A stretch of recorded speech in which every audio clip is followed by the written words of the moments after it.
बिहार में विधानसभा चुनाव का माहौल लगातार गर्माता जा रहा है। पहले चरण के मतदान में हुई भारी मतदान प्रतिशत ने राजनीतिक गलियारों में नई हलचल मचा दी है।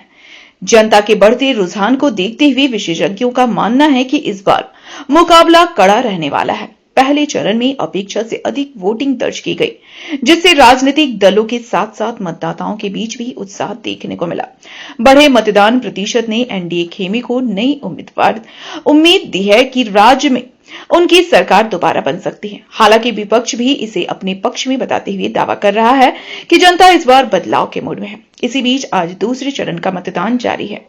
सुबह से ही मतदान केंद्रों पर मतदाताओं की लंबी कतारें देखने को मिल रही हैं। युवा, महिलाएं और बुजुर्ग सभी अपनी जिम्मेदारी निभाते हुए मतदान करने पहुंचे हैं। जेपी भारत लाइव की टीम ने विभिन्न इलाकों में लोगों से बातचीत की।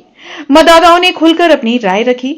एक मतदाता ने कहा, इस बार हम विकास और रोजगार को ध्यान में रखकर वोट कर रहे हैं। वहीं दूसरे ने कहा, सरकार ने जो काम किए हैं हम उसी के आधार पर अपना मत दे रहे हैं। कुछ लोगों ने यह भी कहा कि बदलाव जरूरी है ताकि प्रदेश नई दिशा में आगे बढ़ सके। कुल मिलाकर बिहार चुनाव का माहौल इस बार पहले से ज्यादा उत्साहपूर्ण और जागरूकता भरा नजर आ रहा है। दूसरे चरण के मतदान के रुझान से यह साफ है कि जनता अपने अधिकार का उपयोग पूरी जिम्मेदारी के साथ कर रही है।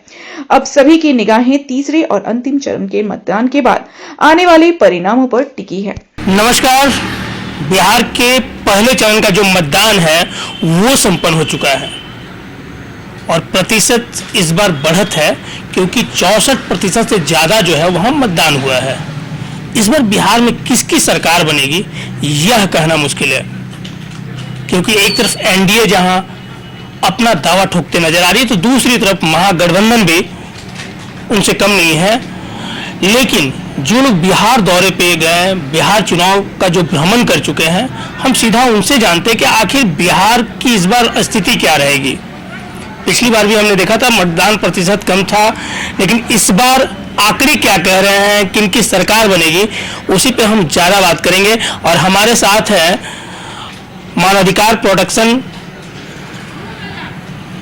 के प्रदेश सचिव सुदिष्ट कुमार जी, जो अभी हाल ही में बिहार चुनाव से भी घूम कर आए हैं। हम उनसे जानने की कोशिश करते हैं क्या लगता है कि बिहार में इस बार किसकी सरकार बन रही है। देखिए, इस बार हम लोग पहले चरण के जो चुनाव हुआ उसमें हम लोग बिहार गए थे। उसमें हम लोग को लगा कि वहाँ विकास को लेकर कोई मुद्दा नहीं है। जो चुनाव लड़ा जा रहा है वो कहीं न कहीं जातिवाद का शिकार हो रहा है बिहार, और विकास का मुद्दा गुम हो रहा है। लेकिन फिर भी नीतीश जी जो काम किए हैं उसके चलते उनका जो कद है वो बरकरार है। इस बीच में आपका जो नया एक स्वराज जो प्रशांत किशोर जी का जो लाए हैं, जन स्वराज, वो हमको लगता है कि कुछ एनडीए का जो वोटर है वो उसमें बढ़ सकते हैं। इससे महागठबंधन को भी फायदा होने की संभावना है। एक तरफ तो तेजस्वी भी अलग है, तेज प्रताप भी अलग है, और हम भी है जीतनराम मांझी की पार्टी, तो सारे लोग तो हैं। तो क्या लग रहा है अब? देखिए, सब लोग जो थे वो हैं, और यथावत जिनका जो वोटर है वो भी है। लेकिन अगर उसी वोटर में कोई सेंध लगा करके, जो झारखंड में भी देखने को मिला इस बार चुनाव में, वो किसी भी सीट को प्रभावित करने के लिए काफी होता है। इसमें कुछ बताया नहीं जा सकता है कि 100% किसका बहुमत आएगा, लेकिन फिर भी जो काम किए हैं नीतीश जी उस पर जनता का रुझान है। और यानी एनडीए की सरकार बनेगी।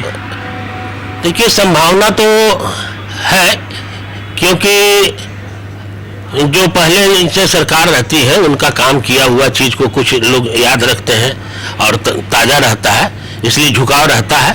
लेकिन इस बीच में अगर उनका वोट बैंक में सेंध लगता है तो स्थिति कुछ अलग हो सकती है। महिलाओं को 10,000 रुपया भी दिया गया रोजगार के लिए, वो कितना फैक्टर होगा चुनाव से पहले ये करना? देखिए, ये तो रुपया का जो आज के डेट में राजनीति में जो चलन हो गया है, ये मेरे समझ से लगता है कि विकास में बाधक है। तो झारखंड में भी तो मैया योजना है। नहीं, जहां भी है, हम ही नहीं बोल रहे हैं, लेकिन अगर वो रुपया आप देते हैं तो वो जनता का ही पैसा है, लेकिन कहीं ना कहीं विकास रुक करके एक तरफ आप काम कर रहे हैं, अच्छा बात है, किसी का और विकास हो रहा है, लेकिन उससे क्या होता है, विकास का जो मतलब जो रूप है वो कहीं ना कहीं प्रभावित होता है, क्योंकि सरकार के पास जो फंड है उसी फंड में आपको सब काम करना है, और उसी फंड को अगर एक तरफ आप कर देते हैं तो कहीं ना कहीं से एक फंड आपको वहां कमी उसको होता है, इसके चलते फिर दूसरा काम में बाधा आता है।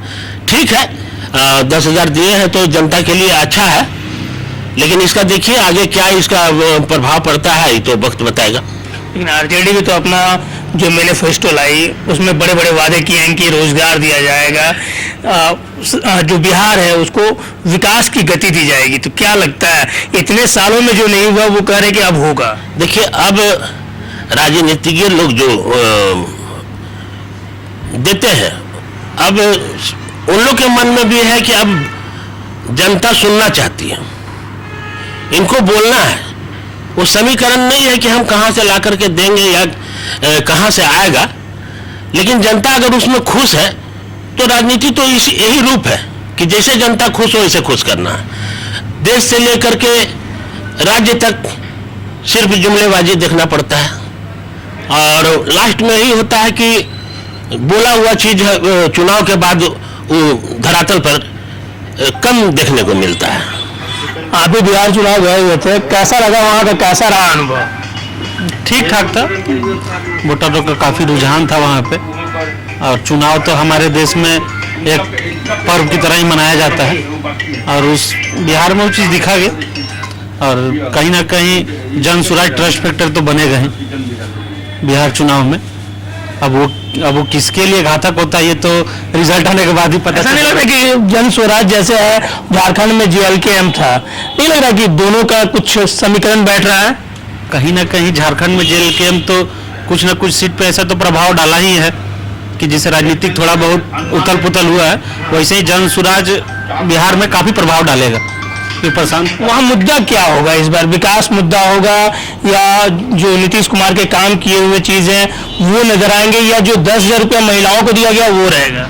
पहला बात तो बिहार में जातिवाद जो है वो ना कभी खत्म हुआ था, ना कभी हमको लगता है कि आगे खत्म होने वाला है, और जब तक जातिवाद का ये पर्चा खत्म ही नहीं होगा तब तक विकास की गाड़ी आगे बढ़ेगी नहीं। अगर विकास बिहार में चाहते हैं तो सबसे पहले जात का राजनीतिक वहां छोड़ना होगा, उसके बाद या JP भारत लाइव, भारत की बात JP के साथ। वीडियो को लाइक करें, शेयर करें और चैनल को सब्सक्राइब करें।